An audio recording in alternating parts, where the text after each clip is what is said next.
Man!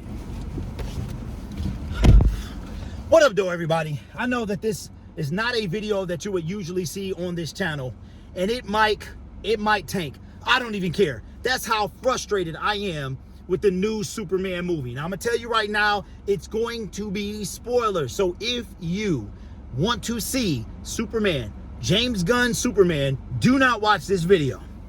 5, 4, 3, 2, 1, let's go. I hated this movie. I hated it. I was born in 1979. The only Superman I ever have known is Christopher Reeve.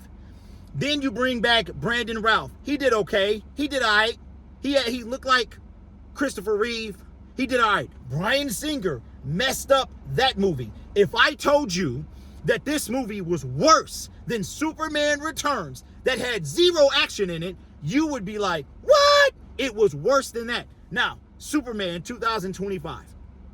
Actually, it's Superman because Superman 1978 was called Superman the movie. So there is a difference. I hated this movie. First of all, James Gunn, if you take Guardians of the Galaxy, it's almost like you mix Guardians of the Galaxy, which worked, by the way, with Thor, Love and Thunder. You smushed them together, and then you got Superman. The plot is all over the place. First of all, you're talking about an alien that can fly anyway, so you have to suspend belief to some regard, right? But I hated this movie. First of all, the plot was just like, what are we doing? What is the plot about? The plot is basically Superman is already he's been Superman for 3 years.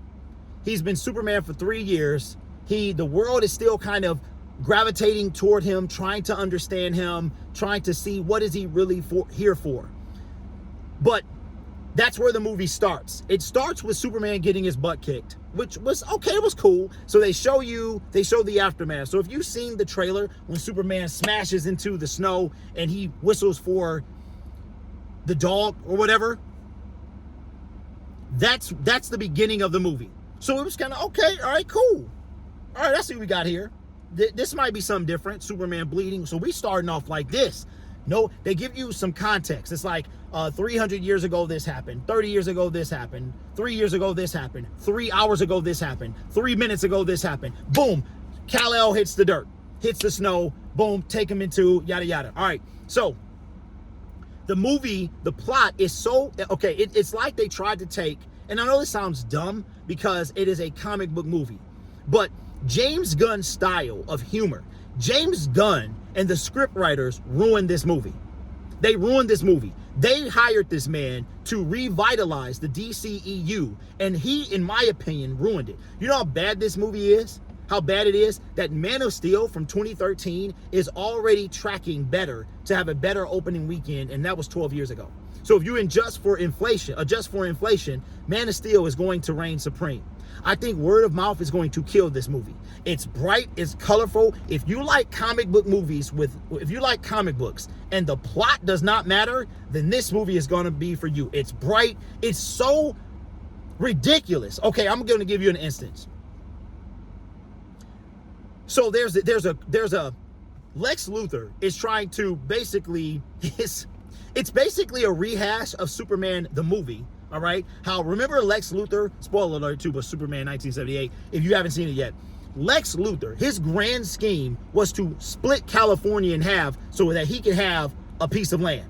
All right. So he wanted Lextopia or whatever it was. That's all it boils down to with this movie. So Lex is trying to destroy Superman's credibility over the wackest thing possible. It was so dumb. So that he manufactures this war to take away from the bigger picture of the fact that he wants some land, that he wants to lord over. He will have his own land, his own country, whatever.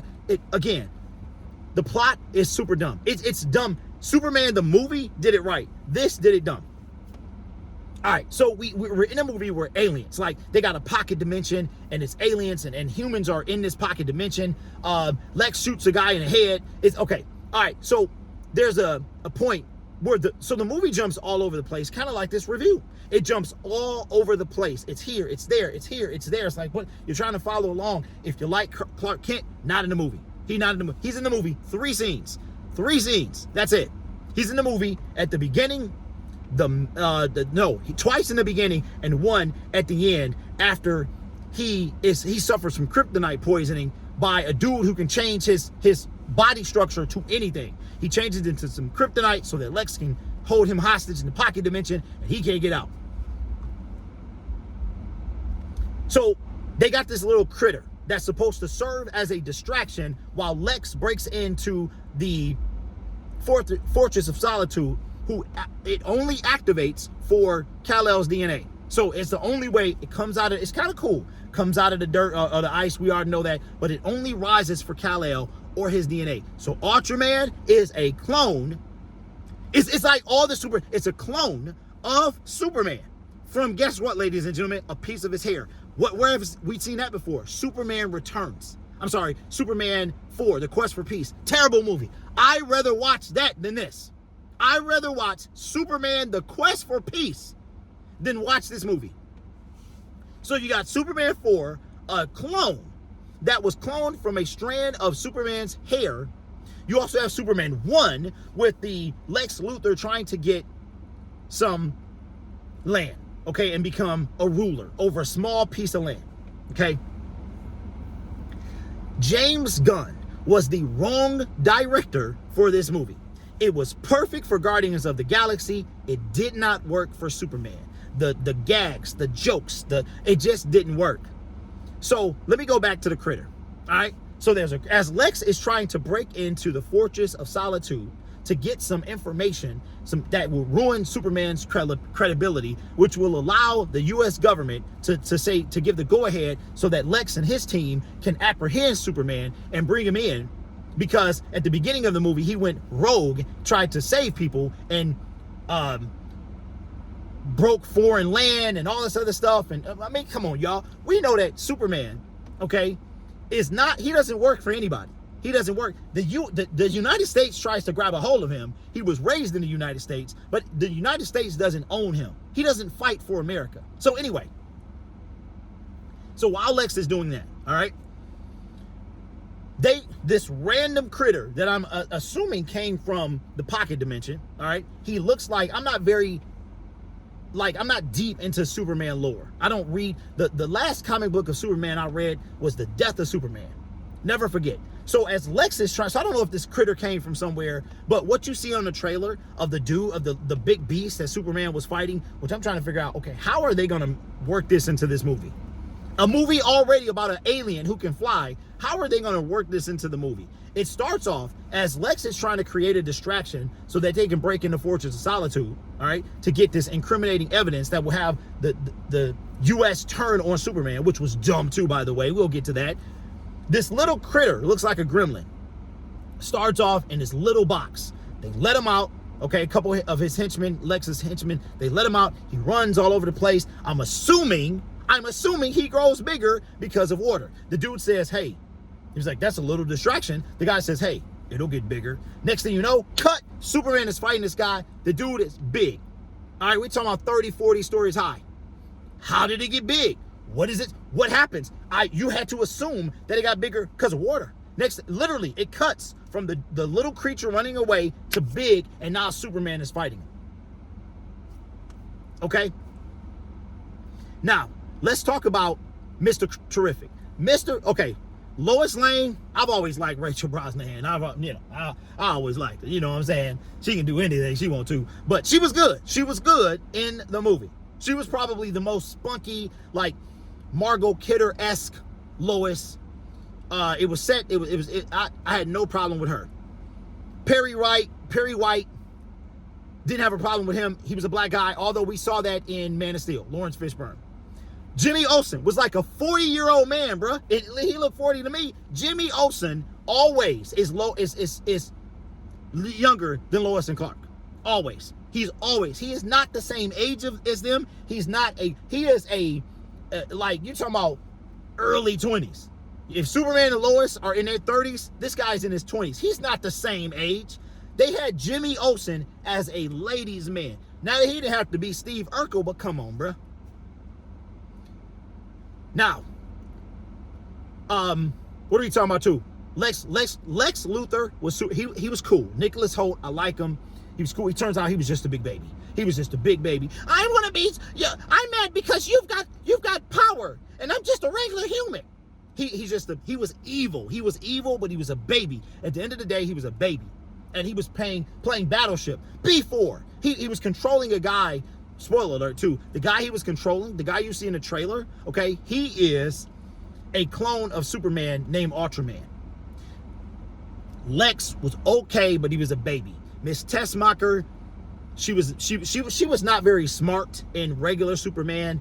They tried to play her as super dumb here, had a little twist on the end. The way that she was feeding information to Jimmy was by taking selfies in front of very, very critical information and posting them, or maybe she didn't post them, but she sent them to Jimmy. So in the background, all of this stuff was here.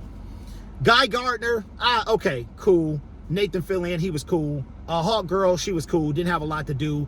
Mr. Terrific, he was terrific. He was, and I know that's easy. He was great. I liked the guy. I didn't even know who he was because you never see them as regular people. Clark, you only see him as Clark 3 times.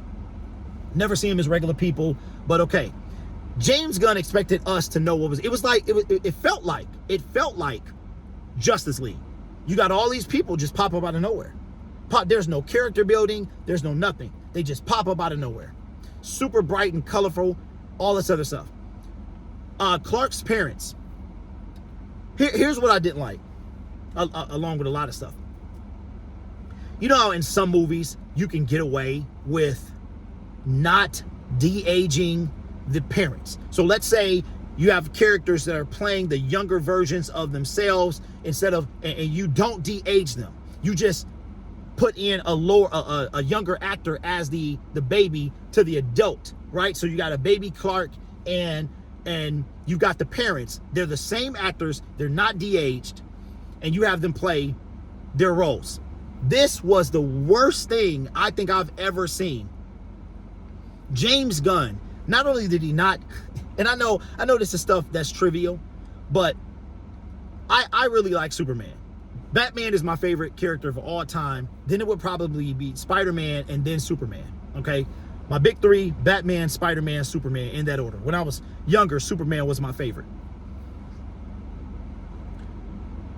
James Gunn decided, I kid you not, he threw on a wig on the dad.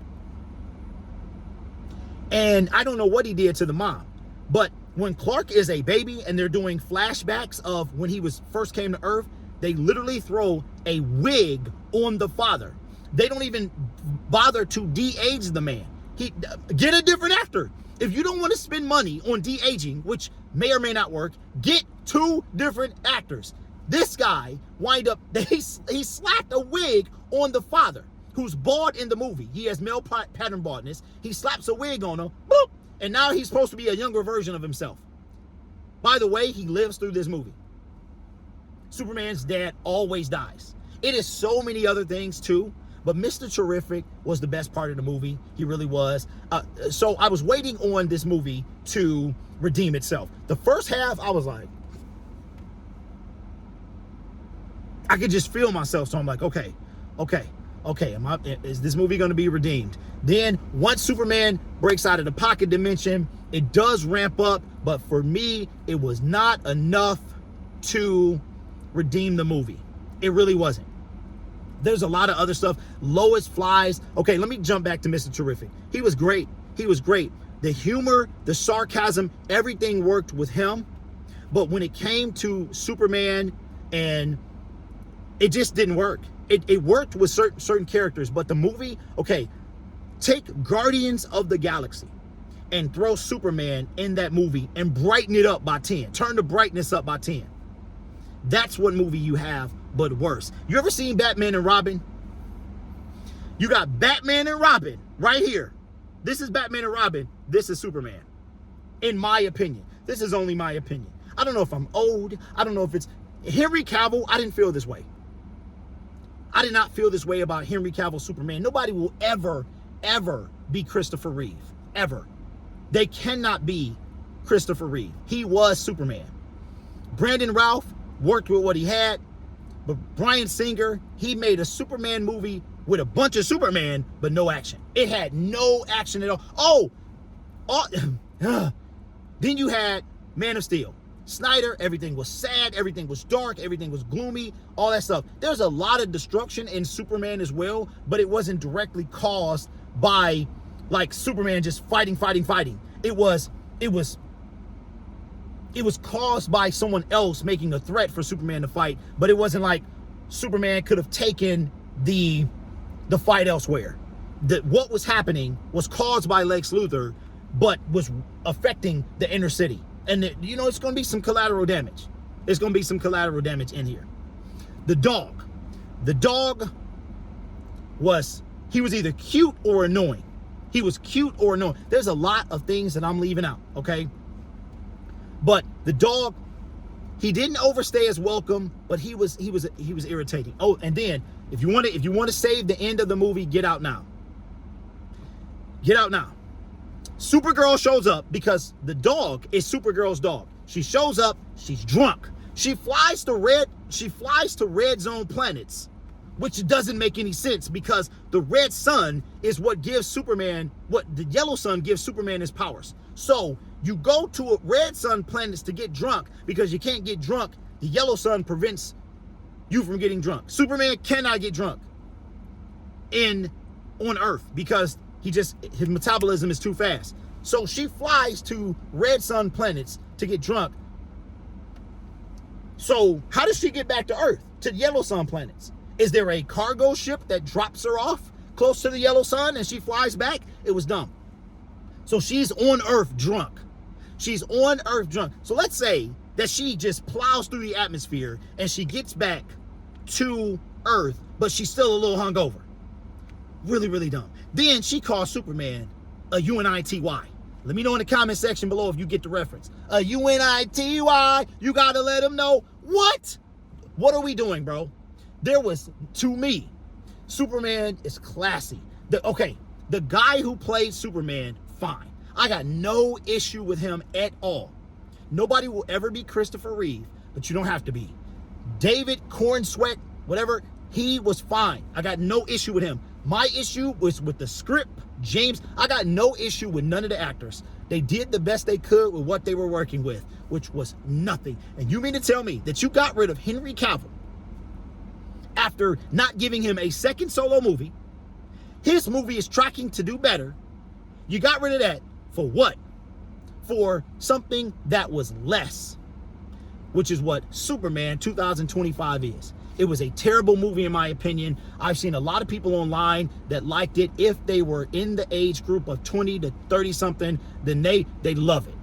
It's right up their alley. For us older folks, I say this is a watch at the crib on whatever website Warner Brothers streams on. HBO Max, whatever the situation, watch it there. Unless you want to see some decent action on the big screen. Speaking of big screen, and this, I'm gonna wrap it up. Speaking of big screen, I don't watch the movie at the Super EMAX because I ain't get the tickets for that, right? Took my family, all right? And the side of the screen is cut off. It's not like it fit the whole screen and then the sides of the screen are cut off. It's black over here and black over here. We're at the movies, bruh. We're at the movies. The top and bottom, I can deal with that. But the top and bottom don't even happen at the movies. That only happens if you watch something at home because it's formatted for television. The side of the movie was cut off. I don't know if that was my theater or if that is how it was intended to be, but I hated it. I'm sitting in this big old theater and the sides of the movie is cut off. Hated this movie. Hated this movie. I would give it, honestly, a 0 out of 10. You waited.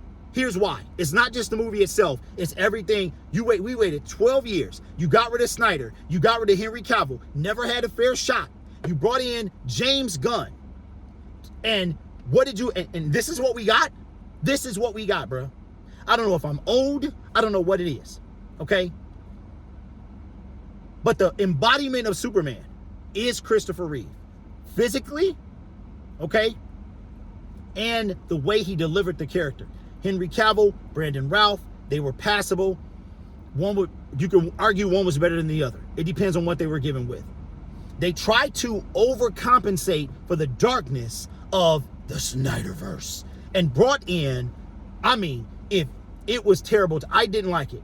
I understand that we are a comic. These are comic books, so nothing about this is real or even remotely real. The closest would be Batman, and he would last for a day trying to swing off a building. But to me, bruh, nope. James Gunn destroyed Superman. I had to get this off my chest. I had to talk to somebody about it, and I chose you. Let me know what you thought. If you saw Superman, I hated it. I give it a 0 out of 10. If I just took everything else out, I would give it a 2 out of 10. I give it a 3 out of 10. The last act of the movie had some decent action. When I watch movies, I wait on this point, especially if the movie is kind of it's slow.